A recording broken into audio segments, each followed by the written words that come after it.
امریکی صدر کی جانب سے جنگ جلد ختم ہونے کے اشارے کے بعد انٹرنیشنل مارکیٹ میں تیل کی قیمتیں تیزی سے کم ہونے لگی۔ عالمی منڈیوں میں سپلائی کے خدشات کم ہونے لگے۔ تیل کی قیمتوں کا عالمی بینچ مارک برینٹ کروڈ کی قیمت میں 17% کمی ریکارڈ کی گئی۔ برینٹ کروڈ $85 فی بیرل پر ٹریڈ ہو رہا ہے۔ WTI کروڈ کی قیمت میں 18% تک کمی دیکھی گئی۔ امریکی خام تیل کی قیمت آج $78 فی بیرل تک گری۔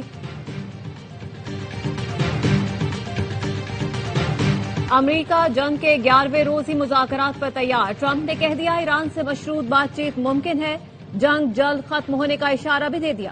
امریکی صدر نے فاکس نیوز کو انٹرویو میں دعویٰ کیا تہران تو مذاکرات کے لیے بےتاب ہے۔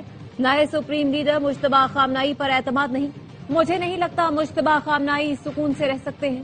ڈونلڈ ٹرمپ نے کہا ایران سے جنگ جلد ختم ہونے والی ہے۔ ایران میں 2 جہتوں تک قیادت ختم کر دی، کچھ اہداف چھوڑ دیے، ضروری سمجھا تو بعد میں نشانہ بنائیں گے۔ ایران کو تباہ کرنے کی دھمکی دینے والے تاریخ سے ناواقف ہیں۔ ایرانی صدر مسعود پزشکیان کا کہنا ہے ایران کو مٹانے کا خواب دیکھنے والے خوش فہمی میں مبتلا ہیں۔ تاریخ گواہ ہے بڑے بڑے حملہ آور آئے اور چلے گئے، لیکن ایران ہمیشہ قائم رہا اور رہے گا۔ پاسداران انقلاب کا کہنا ہے جنگ امریکہ اسرائیل نے شروع کی، خاتمہ ہم کریں گے۔ خطے میں تمام امریکی فوجی اڈے ڈھانچے میں تباہ کر دیے۔ مشرق وسطی سے 1 لیٹر تیل بھی نہیں گزرنے دیں گے۔ جو ملک امریکی یا اسرائیلی سفیر ملک بدر کرے گا اسے آبنائے ہرمز سے گزرنے کی اجازت ہوگی۔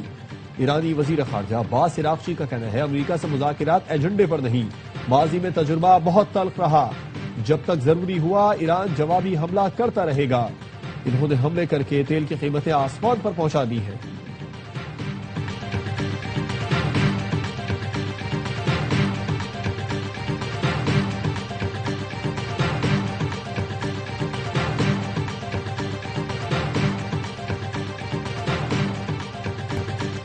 روسی صدر ولادیمیر پوٹن اور ایرانی صدر مسعود پزشکیان کے درمیان ٹیلی فونک گفتگو۔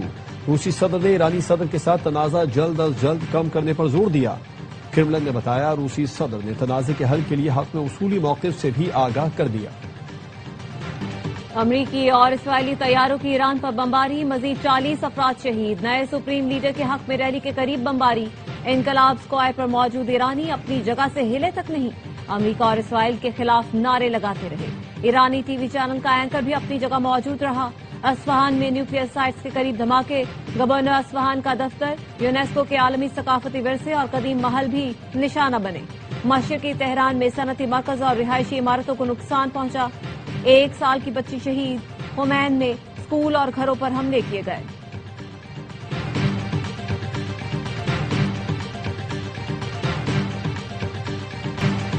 آج ایران کے خلاف جاری جنگ کا شدید ترین دن ہوگا، امریکی وزیر جنگ کی دھمکی۔ پینٹاگون نے صحافیوں سے گفتگو میں پیٹ ہیگسیت نے کہا کہ آج ایران کے اندر حملوں کے لیے سب سے زیادہ جنگی طیارے استعمال کیے جائیں گے۔ گزشتہ 24 گھنٹوں کے دوران ایران کی جانب سے میزائلوں کی تعداد کم ہو گئی۔ ایران تنہا رہ گیا ہے اور اسے بری طرح شکست ہو رہی ہے۔ پیٹ ہیگسیت نے الزام لگایا کہ ایران اسکول اور اسپتالوں سے بمباری کر رہا ہے۔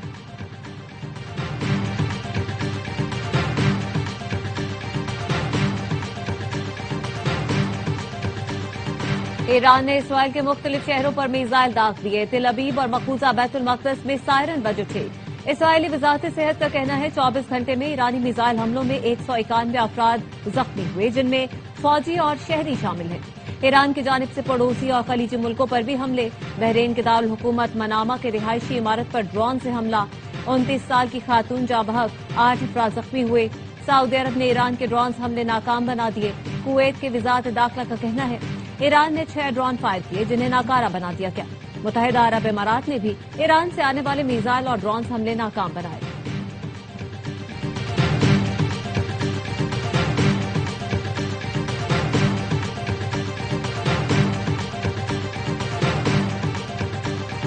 ایران نے 5000 سے زائد اہداف کو نشانہ بنایا۔ ایران کے ڈرون حملوں میں 85% کمی آ چکی۔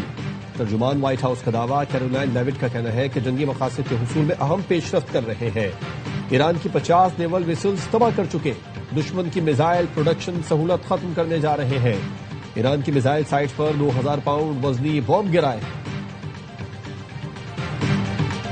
پاسداران انقلاب کا وعدہ صادق 4 آپریشن کی 35ویں لہر کا آغاز۔ یا حیدر کرار کے نعرے سے کارروائی شروع۔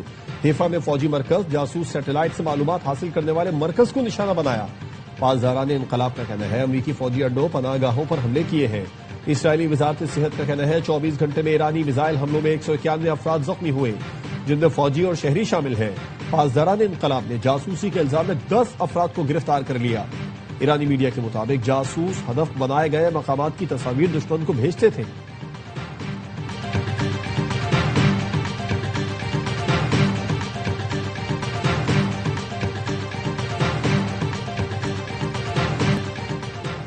صدر آصف زرداری وزیر اعظم کے مشتبہ خامنہئی کو سپریم لیڈر بننے پر مبارکباد۔ شہباز شریف نے مشتبہ خامنہئی کو خط لکھا، پاکستانی عوام کی جانب سے آیت اللہ خامنہئی اور دیگر کی شہادت پر تعزیت کی۔ وزیر اعظم نے کہا علی خامنہئی کی شہادت پر پاکستانی عوام کو شدید دکھ ہے، مشکل وقت میں ایران کی قیادت اور عوام کے ساتھ کھڑے ہیں، پر امید ہوں نئے سپریم لیڈر ایران کو امن اور خوشحالی کی طرف لے جائیں گے۔ وزیر اعظم کا ایران کے ساتھ مل کر کام جاری رکھنے کے لیے پاکستان کے عزم کا اعادہ۔ صدر مملکت کا مشتبہ خامنہئی کے لیے نیک تمناؤں کا پیغام، کہا امید ہے کشیدگی جلد ختم ہو جائے گی اور عوام کے حالات میں بہتری آئے گی۔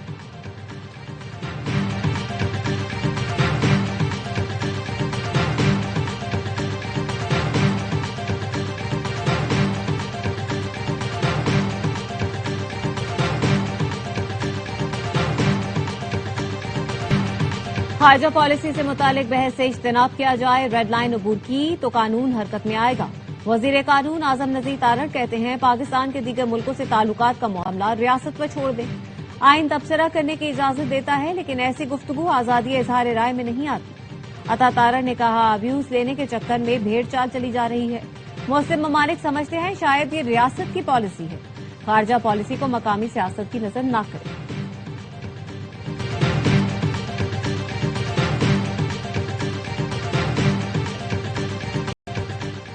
نائب وزیر اعظم اسحاق ڈار اور سعودی وزیر خارجہ میں ٹیلی فونک رابطہ، مشرق وسطی کی صورتحال سلامتی کونسل میں جاری مشاورت پر تبادلہ خیال کیا گیا۔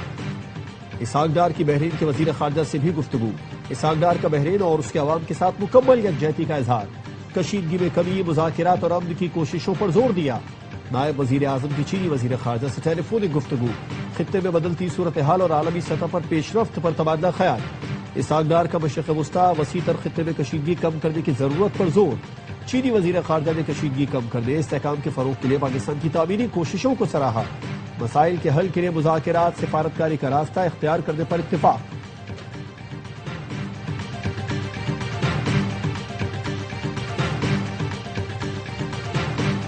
سعودی کابینہ کی مشرق وسطی میں ایرانی حملوں کی مذمت، ولی عہد شہزادہ محمد بن سلمان نے کابینہ اجلاس میں عالمی رہنماؤں سے رابطوں سے آگاہ کیا۔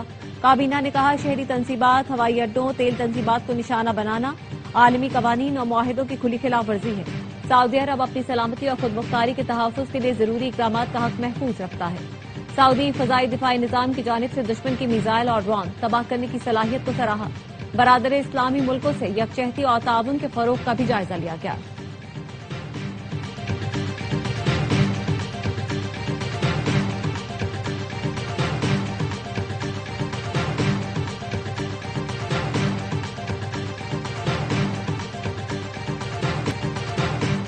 امریکی وزیر خارجہ نے افغانستان کو ناجائز حراست میں رکھنے والی ریاست قرار دے دیا۔ امریکی وزیر خارجہ مارکو روبیو نے ایکس پر لکھا افغان طالبان مراد حاصل کرنے کے لیے دہشت گردی کے حربے استعمال کر رہے ہیں۔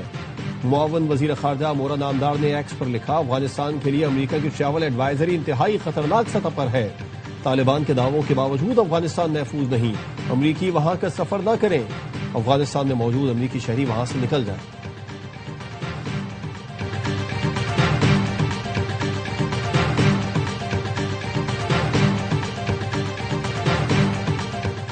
حکومت کا کفایت شعاری اقدامات کا تھرڈ پارٹی آڈٹ کا فیصلہ، جائزہ اجلاس میں وزیر اعظم نے کہا حکومت کی کوشش ہے عالمی حالات کے باوجود معیشت کو مستحکم رکھا جائے۔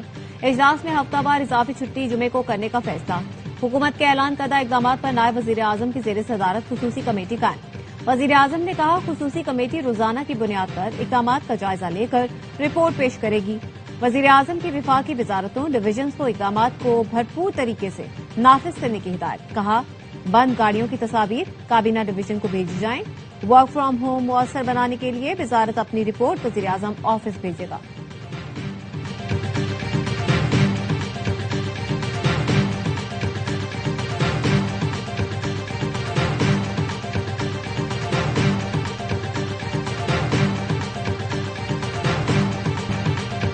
توانائی بحران سے نمٹنے کے لیے وفاق کی طرز پر سندھ میں بھی اقدامات۔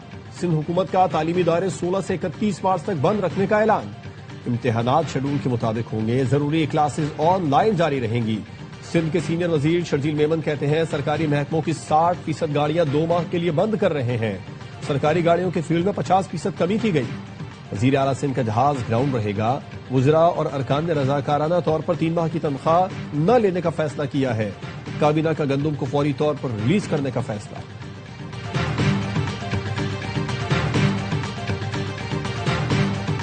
5G انٹرنیٹ سروس کے لائسنس کی نیلامی مکمل۔ Chairman P T A major general retired Hafeez ur-Rahman نے بتایا 595 میگا ہرٹز میں سے 480 میگا ہرٹز براڈ بینڈ فروخت کر دیا۔ 3 کمپنیوں نے کامیاب بولیاں لگائیں۔ تمام بولیوں کی مالیت تقریباً $507 ملین رہی۔ وزیر آئی ٹی شہزاد فاطمہ نے قوم کو 5G اسپیکٹرم کی کامیاب نیلامی کی مبارکباد دی۔ کہا پاکستان جلد 5G کے دور میں داخل ہو جائے گا۔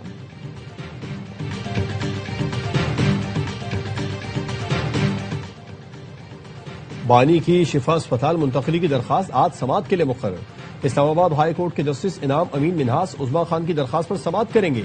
سپریم کورٹ میں بھی بانی پی ٹی آئی کی اپیلیں سماعت کے لیے مقرر۔ جسٹس عائشہ ملک کی سربراہی میں 3 رکنی بینچ 12 مارچ کو سماعت کرے گا۔ حتیٰ کہ عزت کیس میں حق دفاع ختم کرنے کے خلاف بانی نے سپریم کورٹ میں اپیلیں دائر کر رکھی ہیں۔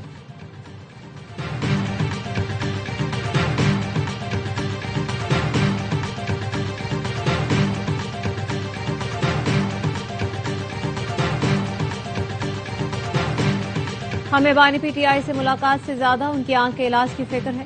شفا انٹرنیشنل اسپتال میں فوری علاج کروایا جائے۔ علیمہ خانم کا مطالبہ۔ کہا عدالتی حکم کے باوجود جیل انتظامیہ وکالت ناموں پر دستخط نہیں کروا رہی۔ Chairman P T I barrister Gohar کہتے ہیں بانی پی ٹی آئی کی صحت سے متعلق کوئی بات نہیں ہو رہی۔ ملاقاتیں ہوں یا مذاکرات، سنجیدگی ضروری ہے۔ ہماری جانب سے مذاکرات کے لیے کوئی شرط نہیں ہے۔ طالبان رجیم کی سرپرستی میں دہشت گردی خطے کے امن و استحکام کے لیے سنگین خطرہ۔ دہشت گردوں کی پشت پناہی کے باعث طالبان رجیم پر عالمی دباؤ میں اضافہ۔ اقوام متحدہ میں چین کے مستقل مندوب کی طالبان رجیم پر شدید تنقید۔ فوکونگ نے کہا افغانستان میں فتنہ خوارج، پی ٹی آئی ایم، داعش اور دیگر دہشت گرد تنظیمیں سرگرم ہیں۔ یہ دہشت گرد تنظیمیں پڑوسی ممالک کے لیے سنگین خطرہ ہیں۔ افغان طالبان دہشت گردی کے سنگین خطرات کو تسلیم کریں اور اپنی سرزمین سے تمام دہشت گرد عناصر کا مکمل خاتمہ کریں۔ عالمی ماہرین کا کہنا ہے بھارت اور افغانستان کا گٹھ جوڑ خطے کے امن کے لیے سنگین چیلنج ہے۔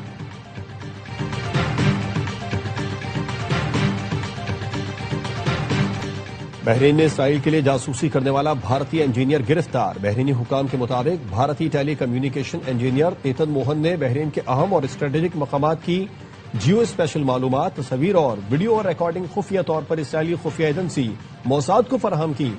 ابتدائی تحقیقات میں ثابت ہوا کہ بھارتی جاسوس کی موساد کو فراہم کردہ معلومات غیر ملکی انٹیلیجنس کے تجزیے اور ممکنہ ہدف بندی میں استعمال ہو سکتی تھیں۔ بحرینی وزارت داخلہ نے بھارتی جاسوس کی وزیر داخلہ محسن نقوی سے اہل تشیع علماء کرام کی ملاقات۔ موجودہ صورتحال کے تناظر میں تمام جلوس نماز مغرب تک ختم کرنے پر اتفاق۔ محسن نقوی نے کہا عزاداروں کی حفاظت اور سہولت کے لیے ہر ممکن اقدام کیا جائے گا۔ موجودہ صورتحال میں علماء کرام کو بھائی چارے اور اتحاد کو فروغ دینا چاہیے۔ علماء کرام کا کہنا تھا دشمن کی سازش کو اتفاق کی قوت سے ناکام بنائیں۔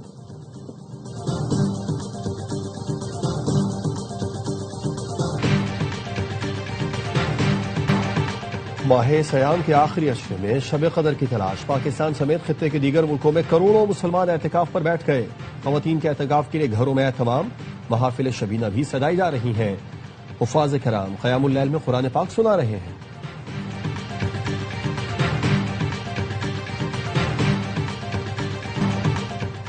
بنگلہ دیش کے خلاف پہلے ون ڈے میں پاکستان کے 3 کھلاڑی ڈیبیو کریں گے۔ کپتان شاہین شاہ آفریدی کی پری سیریز کانفرنس۔ کہا فرحان اور معاذ اوپننگ کریں گے، شامل حسین نمبر 3 پر کھیلیں گے۔ سینئرز کو ڈراپ نہیں کیا، ورلڈ کپ کے لیے نوجوان کھلاڑیوں کو دیکھ رہے ہیں۔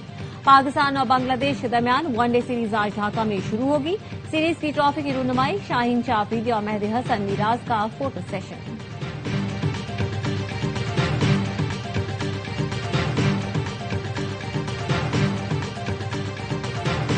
آج ٹیمیں 44 matches H B L P S L 11 کے شیڈول کا اعلان کر دیا گیا۔ ٹورنامنٹ 26 مارچ سے 3 مئی تک رنگ جمائے گا۔ افتتاحی میچ لاہور قلندرز اور حیدرآباد کنگز کے درمیان ہوگا۔ فیصل آباد اور پشاور پہلی بار میچز کی میزبانی کریں گے. ہر ٹیم لیگ مرحلے میں 10 میچز کھیلے گی. پلے آف 28 اپریل سے شروع ہوں گے. کراچی کنگز کا پہلا مقابلہ کوئٹہ گلیڈیٹر سے 27 مارچ کو ہوگا. حیدرآباد کنگز میں اور راولپنڈی لیگ میں شامل ہونے والی نئی فرنچائزز ہیں.